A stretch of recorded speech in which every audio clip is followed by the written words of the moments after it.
What's up YouTube, this is Collect Pokemon and welcome back to another video. In today's video, I'm going to talk about collecting and I'm going to talk about collecting Pokemon cards. Over the past few years, a lot of people associate collecting Pokemon cards with its monetary value, and sometimes it does get a little annoying because I hear people telling me that, hey, collect Pokemon. Do you have this card? Do you have the Illustrated Pikachu? Because that's the most expensive card. Do you have this #1 trainer trophy card? Because that's expensive. And if you haven't, you're not a collector. If you don't have this, this is not a Pikachu. You're not a Pikachu collector. You know, these sort of stuff. And sometimes when hearing about these, or you hear kids comparing, oh my god, you don't have that card, you better collect this or something along that line. And sometimes it does frustrate me because collecting is not something that you want to compare with other people. Collecting is something that you want yourself to be happy. You want to share it with other people. And sometimes by tying things up with monetary value, discourage many people from starting their own collection. And yeah, I want to talk about collecting and I want to show you guys how I collect and how when I was broke, when I didn't have money, and even when I do have more disposable income right now, I'm still not going to go out and buy a trophy Pikachu trainer #1. I'm not gonna, even if I don't have that money, even if I have to, I'm not gonna buy the Illustrated Pikachu because I'm a Pikachu collector, right? And yeah, because that's not my collection goal, and I think that is what I want to share with you guys is how do we set a collection goal, what to look at, how do we complete a set and certain things such as that. So before we get into it, hit the like button, the subscribe button and the notification bell. If you guys enjoy my video, support me on my membership program for $2 every month. And in the comment section, I want you guys to leave a comment. What is your most recent collection? What have you guys been collecting? I want to know. All right, so I'll go first. I mean, if you guys can take a look at the wall behind me, this is one of my more recent collection, and this is the character rare in Japanese PSA 10. So you guys can see that there are around 50-ish cards that has been released in Japanese character rare with character rare in Japan. So pretty much I bought all of them and then I graded all of them. And I got most of them to be PSA 10, and even if some of them were not PSA 10, then I had to go out and buy some off eBay because some of these were really dirt cheap. So yeah, basically I'm just going to talk through how I actually collected it. So at first, when I was thinking about collecting character rare, I was debating whether I should collect the English side of things or the Japanese side of things, because back then, these were really accessible. I think this was back in 2019 when Cosmic Eclipse, when Dream League were first released. I've decided to collect certain English character rare, but I stopped there and I jumped back to Japanese because there is one individual card that is not possible to get in English form, and what that is the Clefairy CHR with Lily. That was only a Japanese exclusive cards, and because I want to complete an entire set of CHR release, I've decided to go down the Japanese routes. And so basically I do have most of these character rares, and I thought that it was going to be easy. So I started to buy 9 of each in the Dream League's character rare, and then later on they started to stop releasing character rare, and then they reintroduced it again in Battle Legion and VMAX Climax and so on. So I started to I was like, oh my god, they keep releasing this, I'm never going to complete this, until they started to do Illustrated Rare, and that is when I knew that character rare was pretty much done. And because of that, I think that, hey, maybe I can list out all the character rares that was released in different sets. And so I opened an Excel file, I list out all of them based on each set, and I checked the ones that I have. And back then, I actually didn't grade any of these. I actually kept it in like a top loader stuff, and that was pretty much that. But later on, I was like, oh, maybe I should just grade this because I do like collecting PSA 10 of sets and things. So I started grading some of them because I actually do have most, and luckily I have the most expensive ones, like the original Dream League one, the Clefairy, I do have most of them. It just wasn't graded. So all I had to do was send them in for grading. And then, it was a time when, there was a COVID, pandemics and everything else. And, grading took forever. And then the first batch came back and it looked really good. And then I was like, damn, I'm going to need to finish this. So, things were expensive. Things were really expensive for a while, and then I have to wait for a lot of the price to come down. And when the price came back down a little, I started buying a lot of these character rares.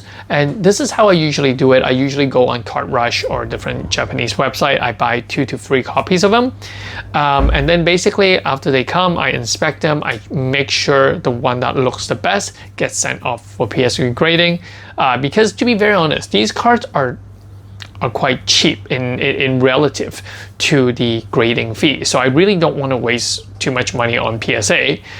So that's why I have to buy 2 of 3 and then choose the best one, send it to PSA, and wait for it to come back. And because I'm not like a super lucky person, and because, most grading companies are not accurate in grading anyways, sometimes you do get like PSA 9s and stuff. And when that happens, I either have the choice to go onto eBay to look for the ones that are in PSA 10 and to see how much it is, or should I send another copy off or crack it open and resend it to PSA for submission. And so, yeah, that took a couple of months, most likely a year or so, until I finally completed the entire set.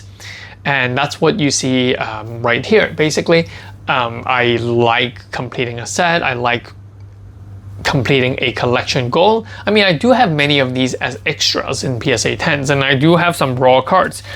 For example, like the Pikachu I really like. I have like an entire page of the CHR Pikachu with me.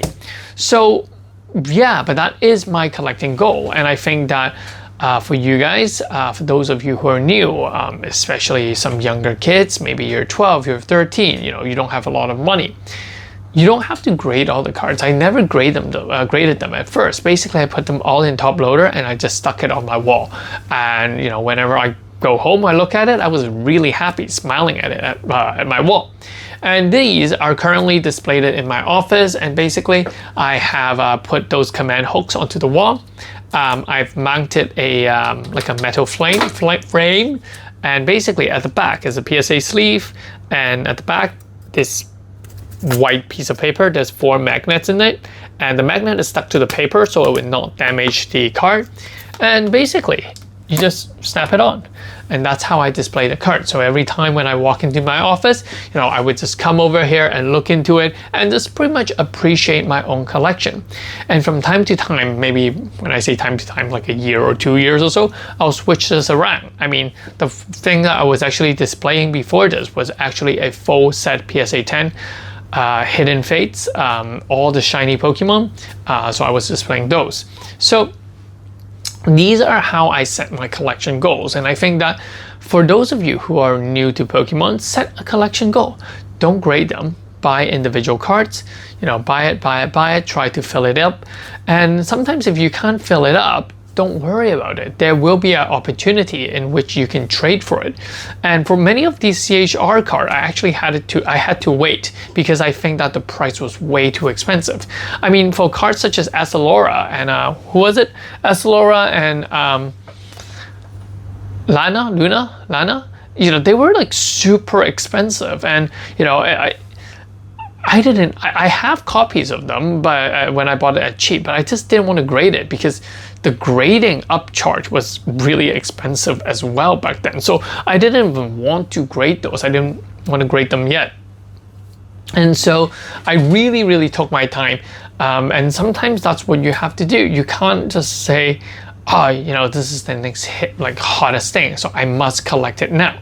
And to be very honest, a lot of people did that for the 151 Master Ball Reverse Holo, and they set their collection goal like right there, right now. And a lot of the time they lost a lot of money. If they have just waited, the price would have came down. And sometimes if you can't collect something, maybe it's meant to be. Maybe it's meant that you'll never be able to collect something or of that thing. Just like some Pikachu cards, maybe you've missed it, Don't worry about it. It doesn't mean you have to quit collecting. You just have to change your collection goal. I usually tell students, or I usually tell people, to start with a smaller collection goal. The character rare is a moderate amount of collection goal. I mean, there's 50-ish cards. Wasn't that hard. I think that Hidden Fates full set was much harder, and so on. And sometimes start off with cards which you don't have 5 sets. So back then, you know, Munch was my collection goal. These guys were my collection goal. I wanted a full set of it, and that's pretty much it. You know, I've completed 1 full set, 2 full sets, 3 full sets. So I started collecting sets and sets of these. These were really, really cheap when I first bought it. Remember, I flew to Japan and went into the museum to get these. The museum ticket was 110 Hong Kong dollar, which is like what?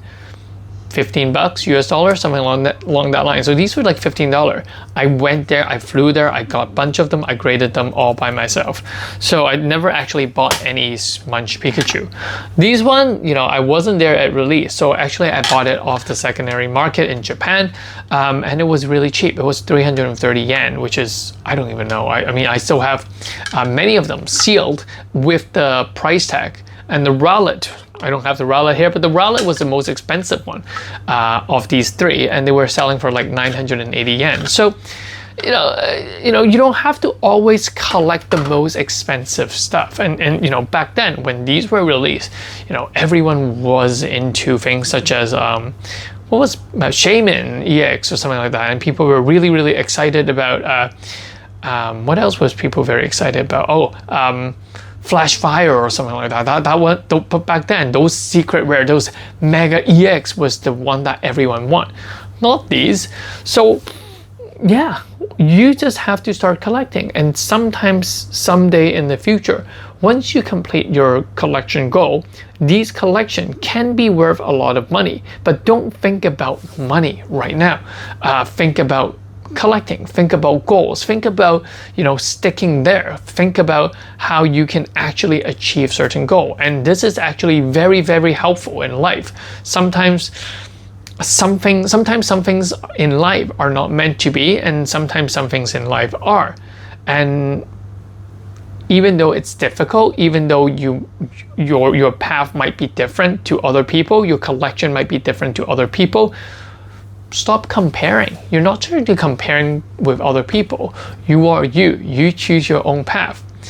And yeah, so collecting. If you can collect properly, you are, you know, it's a good mindset that you can train yourself. And yeah, that's my Uncle Collect Pokemon thoughts. So hope you guys enjoyed this video. I will show you more of my collection in the future video. And I tend to make some more video not focusing on investment, even though investment is great. I'm making money from Pokemon, but I also want more people to like Pokemon, to enjoy Pokemon trading card game, and actually any trading card game. And yeah, that's that. Hope you guys enjoyed this video. I'll catch you guys in the next one. Let me know in the comment section, what are your collection goals? Peace. This is Collect Pokemon. Bye bye.